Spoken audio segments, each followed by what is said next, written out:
ശ്രീ സന്ദീപ് വാര്യർ ഈ വിഷയത്തിൽ പ്രതികരിക്കാനുണ്ട്. സന്ദീപ് വാര്യർ, ഈ സർക്കാർ പൊതുമേഖലാ സ്ഥാപനമായ KSIDCക്ക് കരിമണൽ കമ്പനിയായ CMRലുള്ള ഓഹരി പങ്കാളിത്തം വിവാദത്തിലേക്ക് പോകുന്നത് ഈ CMRL കമ്പനിയും മുഖ്യമന്ത്രിയുടെ മകളുടെ കമ്പനി എക്സോലോജിക്കും തമ്മിലുള്ള ഇടപാടിൽ മുഖ്യമന്ത്രിക്കും പങ്കുണ്ട്, പ്രത്യക്ഷമായും പരോക്ഷമായും എന്നുള്ള സൂചന ഈ RS റിപ്പോർട്ടിൽ ഉള്ളതുകൊണ്ടുകൂടിയാണല്ലോ. എങ്ങനെ നോക്കിക്കാണുന്നു?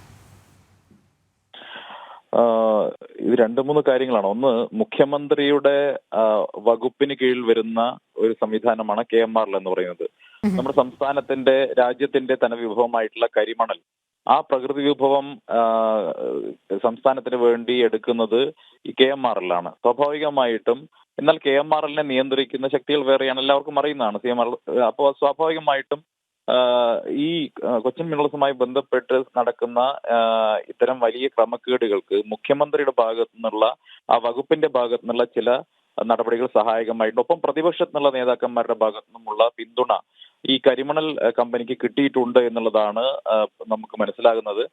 അതിന് പ്രത്യുപകാരമായിട്ടാണ് മുഖ്യമന്ത്രി മകൾക്ക് മാസപ്പടി കിട്ടിയിട്ടുള്ളത് എന്ന് കൃത്യമായിട്ട് ഇൻകം ടാക്സിന്റെ റിപ്പോർട്ടുമായി ബന്ധപ്പെട്ട് നമുക്ക് മനസ്സിലാക്കാൻ സാധിക്കും. ഇത് വലിയ തോതിൽ അഴിമതി തന്നെയാണ്. മുഖ്യമന്ത്രിയുടെ മകളുടെ കമ്പനി ചെയ്തു കൊടുത്ത സേവനം എന്താണെന്ന് ഇതുവരെ അവർ പറഞ്ഞിട്ടില്ല.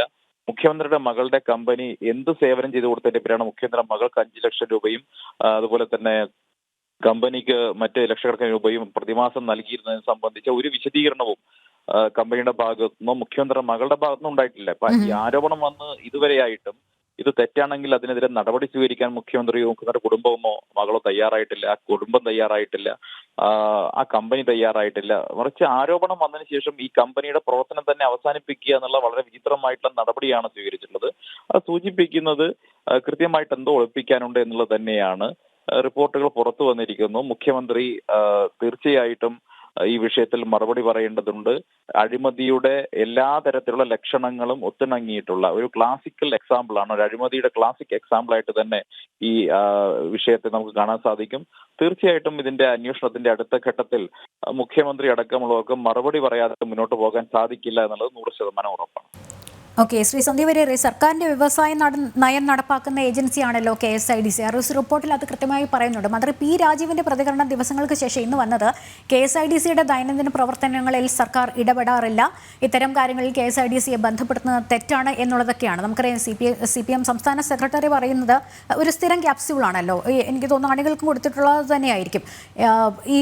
ഈ അന്വേഷണ ഏജൻസികളെ കേന്ദ്ര സർക്കാർ കരുവാക്കുന്നു ഈ CPMനെതിരെ നീങ്ങാൻ എന്നൊക്കെയുള്ള രീതിയിലാണ് ക്യാപ്സ്യൂളുകൾ വരുന്ന. മന്ത്രി P രാജീവ് ഒരു പുകമറ സൃഷ്ടിക്കുകയും ചെയ്തു.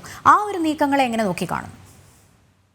അല്ല, ഈ കരിമണൽ കമ്പനിയുടെ ഉദ്യോഗസ്ഥർ ഇൻകം ടാക്സിന്റെ എൻട്രിം ബോർഡിന് മുന്നിൽ കൊണ്ടുപോയി കൊടുത്തിട്ടുള്ള അവരുടെ അഫിഡവിറ്റ് ഉണ്ട്, അവരുടെ മൊഴികളുണ്ടല്ലോ, അതിൽ വളരെ കൃത്യമാണ് ചെയ്യാത്ത പ്രവൃത്തിക്ക് വേണ്ടിയിട്ടാണ് ഈ പണം മുഴുവൻ, തങ്ങളുടെ പ്രവർത്തികൾ തടസ്സപ്പെടുത്താതിരിക്കാൻ വേണ്ടിയാണ് രാഷ്ട്രീയ നേതാക്കൾക്ക് പണം നൽകിയത് എന്നത് മൊഴിയായിട്ട് അവിടെ കിടക്കുകയാണ്.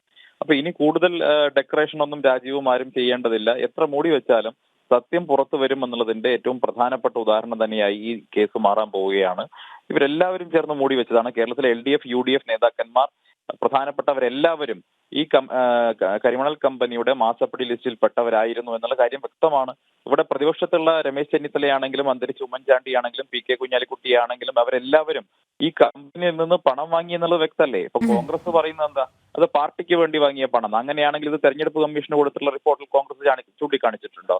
ഇനി അതല്ല, ഇവരെല്ലാം വ്യക്തിപരമായി വാങ്ങിയതാണെങ്കിൽ അവരുടെ ഇൻകം ടാക്സ് റിട്ടേണിൽ ഇതെല്ലാം സമർപ്പിച്ചിട്ടുണ്ട്. ഇതെല്ലാം പരിശോധിക്കപ്പെടട്ടെ. അപ്പൊ സ്വാഭാവികമായിട്ടും ഇതിൽ അമ്പുകൊള്ളാത്തവരില്ല കുരുക്കളിൽ എന്ന് പറഞ്ഞതുപോലെ പ്രതിപക്ഷത്തുള്ളവരും ഒപ്പം മുഖ്യമന്ത്രിയും കുടുംബവും തന്നെ ആരോപണ വിധേയരായി നിൽക്കുകയാണ്.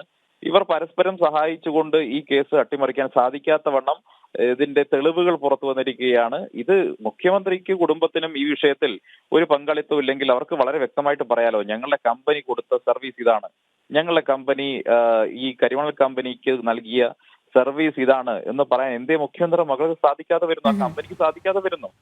ROC അടക്കമുള്ളവർ നിരവധി തവണ ഇക്കാര്യം ചോദിച്ചിട്ടും ഇത് സംബന്ധിച്ച് ഒരു മറുപടിയും കൊടുത്തിട്ടില്ലല്ലോ. അപ്പൊ ഇത് വളരെ വ്യക്തമായിട്ടുള്ള അഴിമതിയാണ്.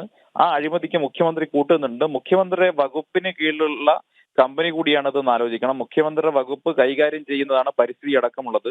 ഈ കമ്പനിക്ക് പാരിസ്ഥിതിക വിഷയങ്ങൾ ഉണ്ടാകാതിരിക്കാൻ വേണ്ടി തന്നെയാണ് ഇത്തരത്തിൽ മുഖ്യമന്ത്രിയുടെ മകൾക്ക് പണം കൊടുത്തുകൊണ്ട് മുഖ്യമന്ത്രിയെ സ്വാധീനിച്ചിട്ടുള്ളത് എന്നുള്ളത് വ്യക്തമാകുന്ന കാര്യമാണ്. അന്വേഷണം നേരിടാനും സ്ഥാനത്ത് നിന്ന് മാറി നിൽക്കാനുമാണ് മുഖ്യമന്ത്രി തയ്യാറാകേണ്ടത്. ഒരു നിമിഷം പോലും അധികാരത്തിൽ തുടരാൻ പിണറായി വിജയന് ധാർമ്മികമായിട്ടുള്ള അവകാശം നഷ്ടപ്പെട്ടിരിക്കുകയാണ്. യെസ്, വളരെയധികം നന്ദി ശ്രീ സന്ദീപ് വാര്യർ.